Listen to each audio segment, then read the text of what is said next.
and we are sat in front of finally the finished product of your, how long has this been going on now? Too long, it's changed a bit, hasn't it? So last time you were here it was a shell, wasn't it? But, yeah, it was a shell, so yeah, this is really nice to come back. Open, which is really exciting, isn't it? Really exciting. It's been the longest build ever, but we feel it's right. Yeah. It's evolved, it's grown, we've grown with it, and we've got the right team. Well, it looks beautiful. So we won't start off with talking about this beautiful building behind us. No. We'll start at the beginning because I love the story of you two and how you've built this business up. So let's go back to the start. Let's talk a little bit about your backgrounds because, well, for one, I know that Ian, you're not from a farming background. So if we start there and then look at how we kind of, well, you came together to start the farming business that you have. Yeah. Coffees have arrived. Coffee, sorry. Perfect timing. Yes, please. So Ian's from central London? Yeah, so I grew up in London. I joined the army, so army aviation background, and left the army, stayed in Germany. Probably wasted many years skiing and mountaineering and generally enjoying life, and decided that it was now time that I actually did something with my life instead of playing. I had to grow up, yeah. And I came back to the UK, and I hated London. And I had friends up in Lancashire. I came and visited, decided it was a nice part of the world, settled. And then I was in the Ashton Arms one evening, and Emma was in collecting money for pork, and that's how we met. I bought a pig from her, so we've always said, that's how it always all begins there. Yeah, bought a pig from her. So be careful what you buy in a pub. And of course Emma's, your stories. I've always been at Gazegill. I've grown up on a farm. Yeah, it was just a normal farm, but it had lost investment, and when we came along it was hemorrhaging money. You had older siblings that had left, and so Emma was sort of, there's 20 years, isn't there, between you and your older siblings, and yes, they didn't want to take over. I didn't want it to go out on me, so I took over in a recession. What generation are you, Emma? Oh, good grief! 80s, something. So what generation? As in many? Crikey, haven't? Yeah. Lord knows. How far does it go back, the history? So the house is 1580, and we're fairly sure the bloodline's been there all the way through. Wow. Okay. Putting an actual stamp on that, we don't know. But generations and generations. History. Yes. Yeah, most of them are still here. Spirit form. Watching very haunted. But it's always been dairy. Yes, we've always been a dairy farm, and out of the stubbornness of my mother, we've got pigs, and there was no value in having pigs on organic feed and taking them into an auction. So hence the fact we started doing farmers markets to sell them, and then we put in a little cutting room, a little block, so we could cut ourselves and take to the farmers market. It seemed the right thing to do to sort of start actually keeping a profit centre and retaining that profit centre. And then people started coming and buying from the block. And then it got busier and we didn't have anything left for market, so then we thought, well, we'll just open at weekends, and it's just grown from there. Yeah, and it soon became a sort of 7-day operation. And then 2013 we discovered the world of e-commerce. I wish we'd done that years ago. And that just took off. Dairy Farmers of Britain went bump, and we had to put the bottling line in, which was another learning curve, but the cows have been here as long as us, really. It's the same bloodline, and we owed it to them to keep going. I think trying to find a retail home for the best part of 250,000 litres of milk a year was going to be the big challenge. The meat was fairly sort of straightforward, wasn't it? And there was a good demand and following for it. But milk was going to be, and that's where we sort of went on the journey of, we did process some milk, but raw seemed to be the way to go, and raw has grown incredibly in the UK. So if we just take a step back to the, so it was a dairy farm predominantly, and you obviously ventured out into exploring how you could, diversify slightly. You started selling meat and whatnot. Dairy-wise, what were you running? What livestock, numbers-wise? Oh, I'd say we'd got up to about 85 dairy shorthorns, so they're only dinky. They don't give a huge amount of yield, but it's really creamy, really lovely. And I was milking twice a day, every day, and it's really clean. Like my girl clean OCD, my back to scan of between 5 and 8, it's really low. I think I think the thing about shorthorns as well is it's longevity. That, you know, we've got girls that are 18 years old. Yeah. That's unheard of in dairying. Yeah. And I think they all that's, come to the you know, names. yeah, it's really cute. Testament to the breed. But you know, it's the way we've always done it. We don't have a strict, you know, 11-month, you know, calving interval. Yeah. They carve, you know, it's very sort of hands off and yeah. you know, let's see what happens. Some of them do carve every sort of 11, 12, 13 months. You know, others we do leave every it up 18, to them. And you know, ones that work harder and ones that work less, but it seems to balance out. Yeah. We watch them. Yeah. They're part. I see them more than our kids, so Yeah. they're my family. They're part of your family. They're more behaved as well, aren't they? Yeah. Some days. So talk me through the route into the raw milk then, because obviously that requires certain changes, and tell me about the process of it all and how you make it work. Yeah, I think we didn't stumble across it. We knew that there was a demand for raw milk, and you know, we're going back to a good number of sort of 10, 12 years now, where there was probably only about 1 million litres of raw milk being sold in the UK. It's now up near 8 million. It's got a massive following and a real demand. Yeah. And we started off with a very sort of manual little bottling plant, and decided, you know, as it grew, there's no one who could manage, you know, literally hand bottling everything with a hand cranked machine. And even with the bottling line we've got now, we'll be bottling for 2 hours. yes, it's but you know, so that evolved into a, you know, a proper rotary filler, and you know, it became a bit of an operation. And as that sort of product took market share on the website, milk really started to sell, because it was now selling, you know, it's nationwide. There's 750 to 1,000 boxes of meat and milk and other goods going out every week. And people come to the farm shop. Yes, It's nice to come to the farm and see goats and geese and God knows what running around the farmyard. It's real. It's not just real as well. Yeah, it's not just a factory. It's not just a factory farm that's buying in. Yeah. There are piglets running around the yard, and you can meet them.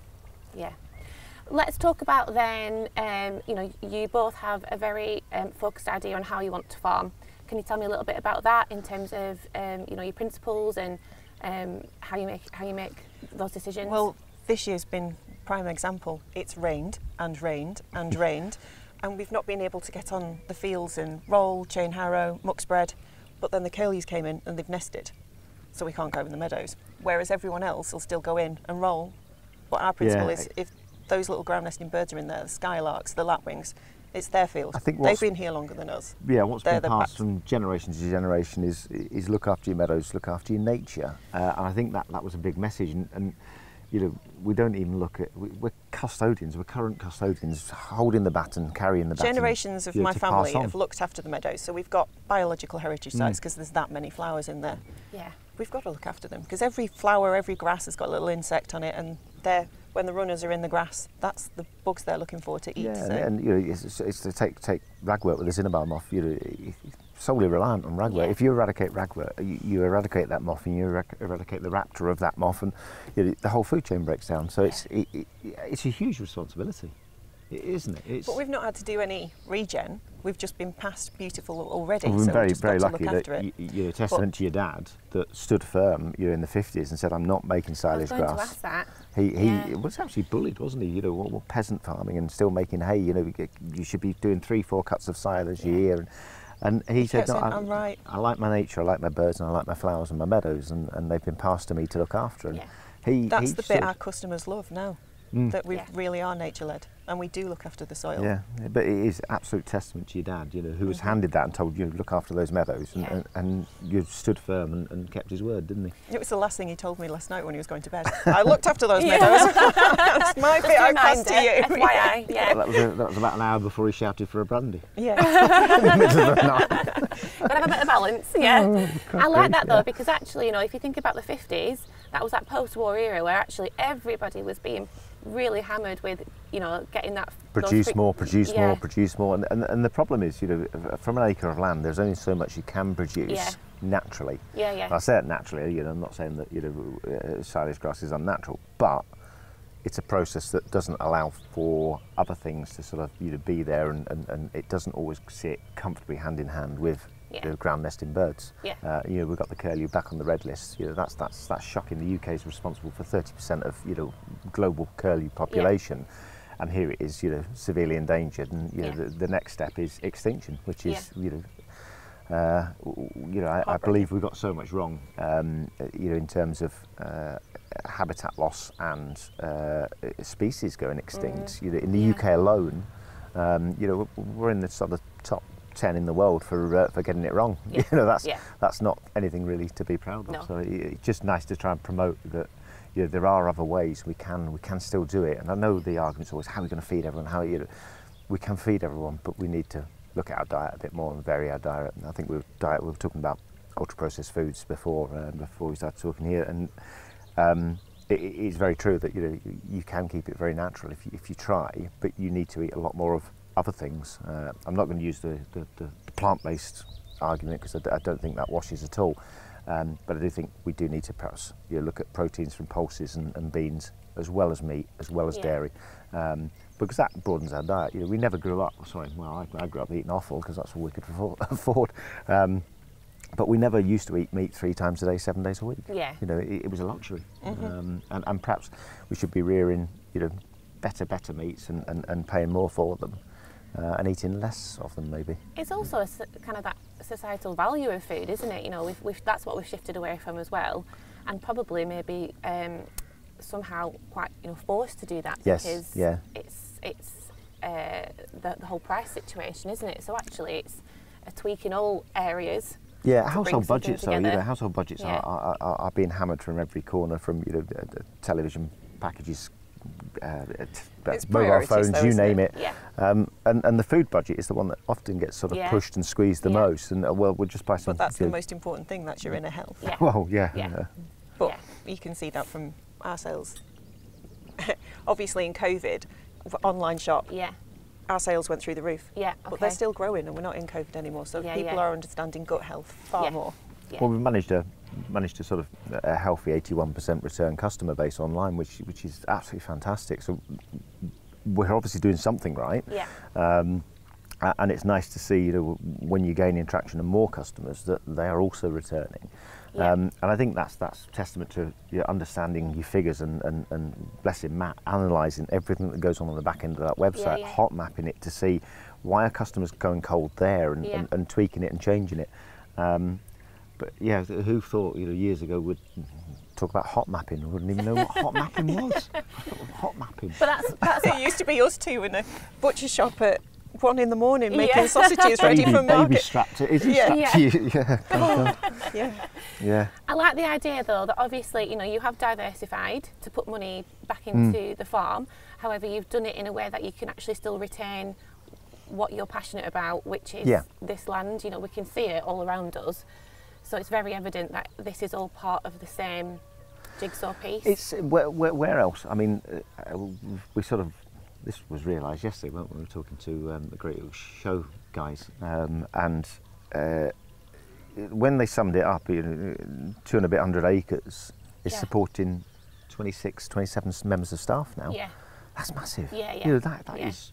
And growing, I would imagine by the time we actually finish fully staffing the restaurant, we'll be sort of into the mid-30s. Yeah, on a couple of hundred acres. Well, that's testament to that couple of hundred acres always doing something right. And diversification is something we've embraced. It was do or die. We can't run that butcher shop with just our little bit of land. So we've got other farms that are like us that now supply us. But they are also looking after the birds, they're also looking after the meadows. Yeah. So it can work. Yeah, it's a communal thing, isn't it? I think we've about 35 small family farms that were otherwise taking market price for great produce, great stock. And it was lovely to have that first conversation. Well, what do you want per head, per lamb? Yeah. And they look at you as if said, well, what are you going to give me? No. Where's your profit? Where's your? And we're in their farmyard picking them up. They've not had to waste the day going to market. Yeah. We're there talking to them. For us to pay a fair price for it, for them to make a profit, for them to still be there next year to supply us more lambs, that's critical, and that's it's good market practice. It's not everything about price, because it's not. Quality is there, and if we've retained all the profit centres back here, we can at least allow that farm, that family that's worked really hard lambing those sheep, doing all the legwork, isn't it? We've been there, we've done it, and so to not give them a fair price, just felt wrong. So it's been interesting, isn't it? But yeah, about 35 little family farms. So the furthest one's 5 miles north of Bognor Regis. That's a trek. Yeah, from back in the day. M25 Orbital car park. Yeah, it's about an 18-hour day. It's horrendous. But in terms of diversification, can feel quite scary to some farmers. It's change. Yeah. Huge amount People of don't change. like change, do they? What do you think is your key kind of successes? How have you made this so successful? Is it those relationships in terms of building it on local? Is it? It's one. It wasn't going out on me. It's pure stubbornness. Bloody stubborn. Sorry. Believing in our product. Yes. And then being told by everyone else that I couldn't do it. Yes, I can. Yeah. Yeah.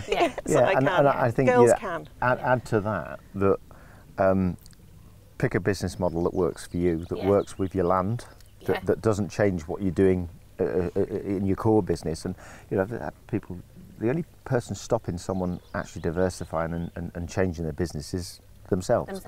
And I think you have to have belief in your product. You have to have belief in yourself. And I mean, I go back now, 16, 17 years, in the early days when you're thinking, we're still at 1 o'clock in the butcher shop making sausages for a market that we've got to leave, we've got to milk the cows and be at the market by 9 o'clock the next day, and it's an hour and a bit away. What are we doing? Yeah. But through all those harder times, I think the vision was long term. Yes, and it was we will get there. We never had the plan to sell online. That wasn't a thing that we started out to do, but it was something that we were sort of pushed towards by someone saying, look, there's a window out there. My God, it's a window, isn't it? Mm-hmm. It's a massive window. It's changed what we do. Finding the right platform though was hard. Yes, and there's and for when we set out, we didn't understand, like I say, hot mapping and crunching numbers in the back end of websites. What I knew is my experience of shopping online was the fewer steps you put to a person being able to check something out, the better it is, and the more you'll sell. Because hot mapping and they go cold at checkout, it means your checkout's wrong. And I get to the point where I go, right, I'm not filling in another form. Right, that's it. If I can't sort of express checkout with PayPal or whatever, other payment platforms are available. And I think, I think the last key ingredient is get good staff and look after them. It's staff retention, we know, is a huge but it issue. is. But if you look after them, if you pay them right, if you look after them, don't be the greedy business that says, let's keep all the money in an ivory tower and beat everyone off with a big stick. You've got to share that success. And I think here in the restaurant, the conversation the other week was, there's people that have been in hospitality for 10, 12 plus years that have never been put through any training, any wine training, a personal license. And I find that completely odd. You've worked in that industry, so invest in them. Pay for some courses, get them on, get that knowledge of wine. When someone's selling a very good quality bottle of wine, they've got to be able to understand the wine and sell the wine and explain the wine. But staff, good staff, key. We've got a happy team. Brilliant. They all get on really well together. It's so lovely to watch. They even go to evening classes and stuff together, like little exercise classes. So that means they're happy at work when they hang out of work. It is, They're two distinct, sort of the retail and then the hospitality team, but they gel together as well. It's really odd they've come. I think it's just the nature of the people we've got are generally nice, outgoing, happy people most of the time. They are. The chefs hang out in the butcher shop quite often, saying, "Right, what have we got? What can we use?" And it's lovely to watch them. I think that's where the restaurant perhaps differs, and I think Doug has said this, that I don't decide what I'm putting on the menu. I look at what's available. So the last couple of weeks from the forage to farm menu was St George's mushrooms, edible flowers, wild garlic still in season, plenty of that. And it's just nice to be able to sort of, that's what's seasonal. Rhubarb's just going out, so we're just looking to see what seasonal fruits are going to go on the dessert. But I think that's key to. It's all interlinked, isn't it? Here. Yeah, absolutely. So before we move on to talk about the actual restaurant, if we could just finish the kind of farming story with You know, in terms of how farming is moving forwards, obviously, you know, we've got SFI. People's perceptions of how they should be doing things in the industry is also changing. Yeah. Are you guys in any schemes here, environmental schemes? We've gone back into a mid-tier scheme. We were in a higher tier scheme. We came out of HLS with OELS options, OELS with HLS options, sorry. So yeah, we do tend to run with stewardship schemes. I'm more excited about what Janet Hughes has done with SFI. I just a tweet from her this morning saying she, I think it was comments along the line of it's not too bad, not too shabby what you've done there, Janet. And she said, well, it's perhaps as close as I'll get to a compliment from a farmer. But I think she's pushing it in the right direction because DEFRA needed that. It needed that sort of shake-up of not everything is black and white, and there are grey areas, and you've got to allow for those grey areas. Whereas if it didn't fit, it didn't fit. And I like the idea of the FIPL with the recycled BPS money, because that was handed to local AOMBs that knew what the areas needed, knew we've got a wader issue in this area, so they spent a lot of time on haytime projects and wader projects. And it's not someone sat in Crewe deciding what works on Dorset chalk, also works on Gazegill's Neolithic boulder clay, because they're completely different soils and completely different needs. So I think it's encouraging that we're seeing that sort of change come through. How it'll work out, I don't know, but early signs are encouraging, I think, personally. And just to wrap up on numbers, what numbers are you running in terms of the dairy side? So we're just taking that back up, aren't we? To about 85 going through milking, which is where we did drop it down to about 60. Because it was just too much for me. Well, Em was twice a day, every day. Without 10 years without a day off. It was trying to juggle all the bits of the farm. That's a fair point, Emma. I had to drop it down because I just didn't see anything else but the inside of the milking parlour. And then, or a bottling room. And we got some help, didn't we? So we've got someone in that Amy's come in and been trained up, and that's taken a lot of pressure off Emma. So that means we can just push that numbers back up to about 85. Which is about right for what we've got and what we can harvest in terms of forage. Lambs, we're running a few ewes, but not as many as we used to, because we tend to buy these 35 farms store lambs. 100 to about 120 on at the minute that we're just finishing, that we bought in off other farms. We finished them here. Pigs, we've got about 200 on at the minute. Not enough.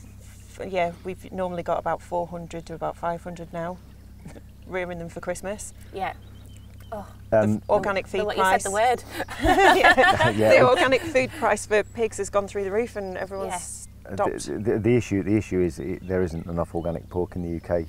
So we buy anything, absolutely anything, any size, any flavour, because we know can rear it to a standard that we want, but.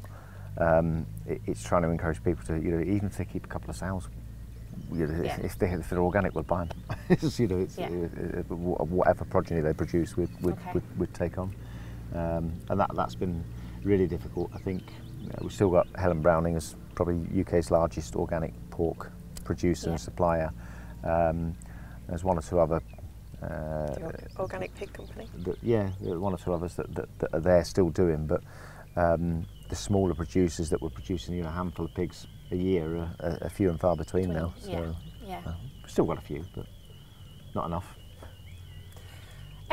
So let's talk about this wonderful building behind us.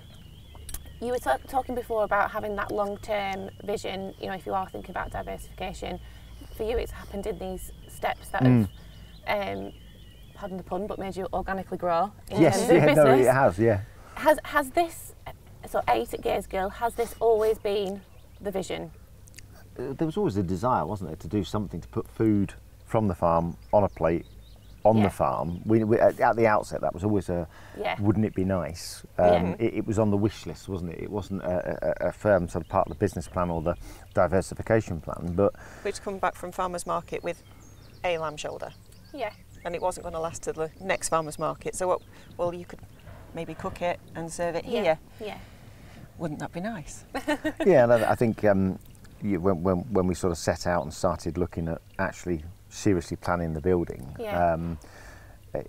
again, it was a very simple model that it evolved, didn't it? We knew we had single phase electric coming in, so we didn't have enough electric to run it, so it was going to have to be off grid or powered by some other means. Yeah.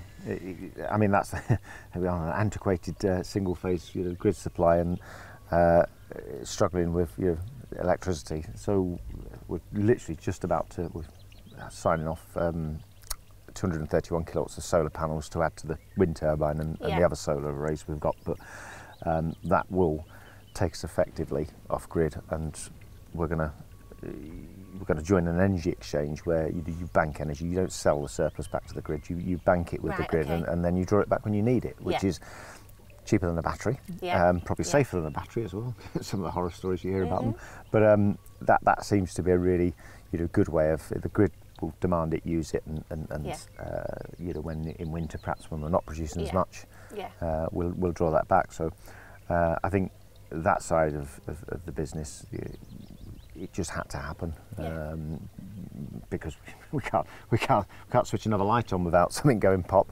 It's really, we're down to every amp. You've seen that Apollo 13 where they're still restarting the limb, and it's that's awesome. Literally every amp we're there. What can we switch off? So that will take you, though, when it's the process is finished, you will be the only off-grid that we know of. Off-grid restaurant in the country. Yeah, there are like burger shacks and stuff on beaches everywhere that are off-grid because they're cooking on wood, but they don't make their own electricity. So.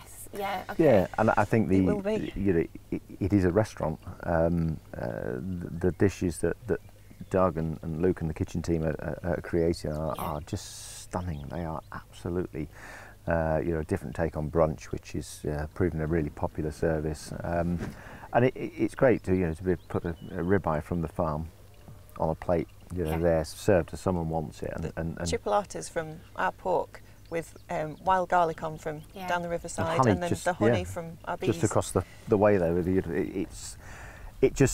It tells that lovely story. Yes, the chipolatas will change as the garlic goes out of season. We'll look at an alternative sort of foraged plant, but we're very lucky. We've got a lovely chap from.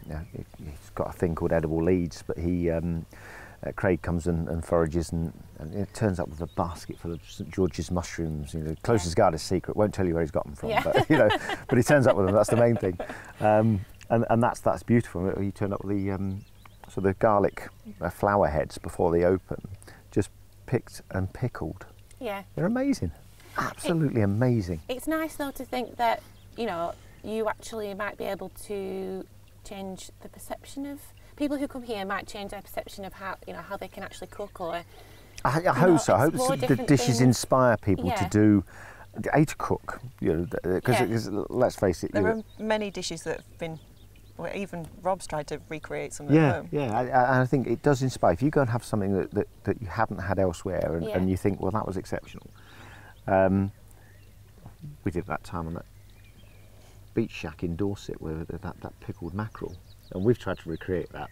It failed miserably, but we've tried a couple of times, and I think it inspires you to do something, go back in the kitchen and cook. I mean, COVID, if one thing came out of COVID that was positive, is people fell in love with cooking again, and cooking unusual things. I think we're still are flabbergasted at the sort of top 10 sellers. There'll always be ox liver in there, tail, bones, milk, raw milk. Offal mince. Offal mince. Oh, from the shop. From our farm shop. And it's just to see that sort of people are cooking again. They're understanding nutrient dense meats. They're understanding organ meats. And we're bringing some of that across into here, which is fantastic. It's just nice to be able to put something out there.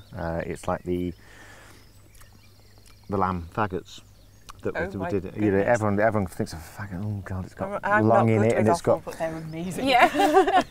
So there's nothing wrong with a really good faggot, and that was just a piece of a lamb dish. So it was a faggot. It was a bit of confit shoulder and lamb fat potatoes, and it was just a celebration of lamb. But to be able to sort of bring that in and start using the lesser known cuts. So what Doug said, he said it's just really nice to be able to use the lesser known ingredients or the lesser eaten ingredients and put them into a dish and get people to say, I'm going to eat that again. You know, I've never wanted faggots because it's got all that offal in it. It's got that, oh, no, I can't eat that. But yeah. I think it's, I find this really interesting just on a personal level in terms of, you know, so you look at farming and then you look at what you're doing with the food. You know, we'll look at fertiliser prices. But in terms of, you know, going back to like a mixed system, like I said before about just, you know, the perception of how perhaps people are farming is changing and that they are going to have to change. Yeah. And then, you know, you look at, like you say, about offal being used or different cuts of meat. And if you go on social media, you know, the health market, in terms of connecting the health market to farmers, there's a huge These are the opportunity. gaps. These are the gaps I was talking about in our diet. Is use every part of the animal, you know, and like I said, we shouldn't necessarily. Isn't it? Yeah, it's absolute nose to tail eating. It's so important. I was reading again this morning about bison. So how do you get time to read so much? About bison and how you know, a herd of 200 bison can store, you know, or create storage for 2 million tonnes of CO2. But the bias is always against cattle. You know, the bison's the hero and the cattle is not, and we've got to change the perceptions. Well managed cattle and grazed cattle really are good for the environment. And we've got to get away from this the plant-based agenda that is trying to sort of sink, you know, meat proteins. I mean, what else could we grow in Lancashire? Grass. You know, grass is about it, isn't it? We can grow grass really well and convert that to protein, but it's really interesting that they're doing a trial. I think it's Romania where they've repopulated bison there in the wild. It's having a massive positive impact on the environment. And I think, you know, well-managed cattle can also do that. And we're back to the single most important thing for agriculture is soil health. Yeah. And we're ignoring it still. Yeah. You know, to a degree, we're ignoring it. And we've got to really start focusing on, you know, how we can make that soil health a priority, what we can do to improve it, and how, you know, grazed animals can really improve it, you know, if it's managed, you know, sensitively. A cow should eat grass. Cow should eat grass, yeah. It's. I coined this quote so much because it's one of the most interesting interviews that I've ever done. But it was with a food critic, Joanna Blythman. Oh yeah. And we like Joanna. Well, she said something interesting a few years ago when we were talking about kind of the. You know, if you look at different populations, you look at Japan, or there's the country. There's a place in Japan where it's like the most healthiest community in the world type thing, because they eat a specific type of food that is only grown in their area because it can only be grown in that area. Yeah. And that idea of eating what the land around you produces, you know, what we eat up here is going to be different from, you know, because the land's different down in other parts of the country. Obviously, you know. I'm not saying that's how we should specifically eat, but that idea of things doesn't need to travel. Things are location specific. You look at, you know, honey. The nearer to you the honey, you know, is harvested, the better it is in terms of if you're a hay fever sufferer. It can have a really sort of positive effect on you not suffering from hay fever as badly or at all. But you know, that's a really good example of where sort of food can be fairly sort of geographically site specific and probably be healthier that way. Plus there's the environmental sort of benefit of not sort of shipping food halfway around the world. I know, when we did sell milk in a tanker, it'd get collected here, go down to Bristol and then come back up to get sold in Manchester. It could have just got processed up here in the first place. I think this is it. It becomes economies of scale sort of grow businesses into doing really sort of alien, crazy things, but they seem to work financially. So that's what the board says. Well, we'll carry on doing more of that. And that we scratch our head and think it's done 400 miles to do 30. It's really alien, but again, even when we approached the cooperative we were part of, OMSCO, said, look, we've got 7 farms on this tanker run. Surely that's not viable to get that down somewhere to process. Let's process it here. Let's maybe get work with the cooperative. There was very little stomach for doing that, was there? And it was very much, well, if you want to do it, we'll see if we can support you. And thankfully, I don't know what's happened, but they are now processing and butter and cheese, and that's brilliant. And I think that's a really nice. Could have done it years ago. I wish they had done it years ago, but I suppose things take time. But it was almost an unviable tanker run of 7 small organic farms that was out on a limb. It was, and we did feel it, because you get a phone call saying, we're not sure if there's a tanker today. And you think, well, what do you mean we're not sure if there's a tanker today? And it was really sort of, well, you're up there. Everything, the bulk of it's down here, or where concentrated elsewhere. Thankfully, we don't have those problems anymore. No. It's all under your control, which is one thing, obviously, that you can now dictate what your price, everything from right at the beginning to the end product. So I want to finish on, you obviously have probably had no idea that you were ever going to end up here. Nope. Nope. Emma, you've kept something going in like the most wonderful way for your family. So just both of you, how does it kind of feel to look back on everything that's happened so far, because you have built this up from. It's been a long journey. Yeah. It's been really, really hard at times. It has. It's been very hard. We've got good banter between us. We've brought our kids up in the middle of it, and they want to take it on. We have a laugh. Cry our voice. No, I think. You've got shared values and focuses, though, don't you, for the farm itself? We do, and that's really odd, because I grew up in London, and I never in a million years, if you'd told me at 16 when I was going off to join boy service with the army, it was called Junior Leaders Boy Service, but you'll end up there doing this. I would have said you're absolutely potty and crazy. I've got a military career, that's what I'm going to do. But I think we are of one mind. Uncannily so, because we know what each other's thinking, and that's really weird. And we'll have the same thoughts, the same worries, and the same sort of doubts or positive thoughts. And I know that sounds a bit odd, but it's the way we sort of work, and I think it's what's driven us in terms of making it work. Because we don't always agree. We'll have other ideas, but. We'll always find a compromise, but on the whole, we mainly say, well, that's what we're doing. That's a good idea. That's the next step. Sitting down and designing this together it's been good fun. But we've had to sit in it and go, well, that'd work if we did it like that. And there was no design concept on paper. We didn't pay an architect to come up with a concept. We couldn't have done. No, couldn't afford it. We sat in the space, and as it evolved, as it grew, we then added bits to it, and the whole thing. That's probably why the build took so long, because the electrician Andy will tell me I need this, and the electrician will tell it's because I keep changing things and moving sockets, and he said I've done every job here twice. But it was, I suppose there were afterthoughts. I thought, right, we need to change that. But on the whole, it evolved, and sat out here with a terrace full of people and having a glass of wine, and hearing people enjoy it, and hearing people talk about the food, and quality of service, seeing the reviews. It's a very proud moment. Izzy, our daughter, will just come and sit down here because she's seen it grow with us, and she's just so proud now. She'll just come and sit down and watch. We are very proud of them, but they did go to their awards do the other night.